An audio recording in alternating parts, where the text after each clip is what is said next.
आज का हमारा जो टॉपिक है वो है चेंज ऑफ प्रोनाउन के हवाले से। जो हमने चार्ट ऑफ प्रोनाउन पढ़ा उसमें हमने चेंज ऑफ प्रोनाउन डिस्कस करना है इसके अंदर कि हम उसको किस तरह से चेंज करते हैं। ठीक है, तो उसके लिए देखें हमारे पास जो पर्सन हैं वो तीन किस्म के होते हैं। यानी हमारे पास यहाँ पर फर्स्ट पर्सन जो है वो सेकंड पर्सन और थर्ड पर्सन। फर्स्ट पर्सन हमारा उसमें आई वी और इसकी टाइप्स शामिल होती हैं।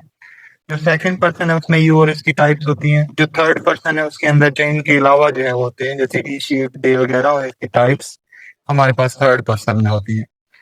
मजीद हमने उसको आगे जो एक्सप्लेन किया हुआ है कि हमारे पास जो डायरेक्ट सेंटेंस होता है ना उसमें एक पार्ट हमारा कॉमास के बाहर होता है जिसे हम रिपोर्टिंग स्पीच कहते हैं और एक कॉमास के अंदर होता है जिसे हम रिपोर्टेड स्पीच कहते हैं। अब इसमें हम चेंज ऑफ प्रोनाउन जो है वो कैसे करते हैं। फर्स्ट पर्सन हमारा हमेशा बाहर जो रिपोर्टिंग स्पीच है उसके सब्जेक्ट से चेंज होता है। सेकंड पर्सन हमारा रिपोर्टिंग स्पीच के ऑब्जेक्ट से चेंज होता है यानी रिपोर्टेड ऑब्जेक्ट से। और जो थर्ड पर्सन है वो नो चेंज होता है। अगर गिवन हो सेंटेंस में तो उसको चेंज नहीं किया जाता। उसके अलावा आप इसमें ये याद रखेंगे कि फर्स्ट पर्सन जो सब्जेक्ट से चेंज तो कर रहे हैं लेकिन यहाँ पे इसका हमें केस भी देखना है। पर्सन देखना है कौन सा है, केस देखना है कौन सा है।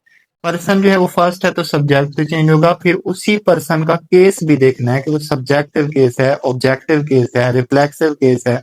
यहाँ पे जो भी हमारे पास केस है हम जिससे उसको चेंज करने वाले हैं उसका सेम केस हमें वहां पर लिखना है। अगर यहाँ पे हमारे पास जो है वो ही था, यहाँ पे हमारे पास आई था, तो हम इसमें जो सब्जेक्ट फॉर्म है वो लिखेंगे यानी ही लिखेंगे। यहाँ पे अगर हमारे पास माई होता तो हम इसको चेंज करते इसके साथ, तो यहाँ पे हम क्या लिखते हैं, इज लिखते हैं। यानी हमें वहां पर उसका जो सेम पर्सन जो है उसका केस जो है वहां पर मेंशन करना होता है। इसकी हम प्रैक्टिस करेंगे लेकिन उससे पहले हम यहाँ पे चार्ट ऑफ प्रोनाउन मेंशन कर लेते हैं कि चार्ट ऑफ प्रोनाउन जो है वो क्या है, उसके अंदर कौन कौन से केसेस होते हैं, ये हम इसके अंदर पहले वो डिस्कस करेंगे।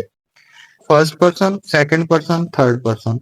अब आपने करना ही है कि अगर तो आपने इसके देखने हैं केसेस, ठीक है, तो केसेस आपके पास है ना वो इस तरह है। आप इस एरो को फॉलो करेंगे यानी इस तरफ को अगर आप देखेंगे नीचे की तरफ तो ये आपके कहलाएंगे केसेस। तो आपके पास ये क्या है, ये आपके पास क्या कहलाएगा, पर्सन। ये आपके पास पर्सन है इस तरफ को।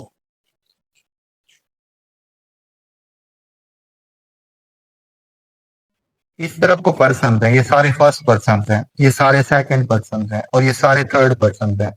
इस तरफ को केसेस, इस तरफ को पर्सन। तो आप इस तरफ इसको याद रख सकते हैं। ये आपके पास हो गया चार्ट ऑफ प्रोनाउन। अब आपने इसकी प्रैक्टिस करनी है यानी पर्सन अगर दिया है आपको फर्स्ट पर्सन तो आपने किस तरह चेंज करना है,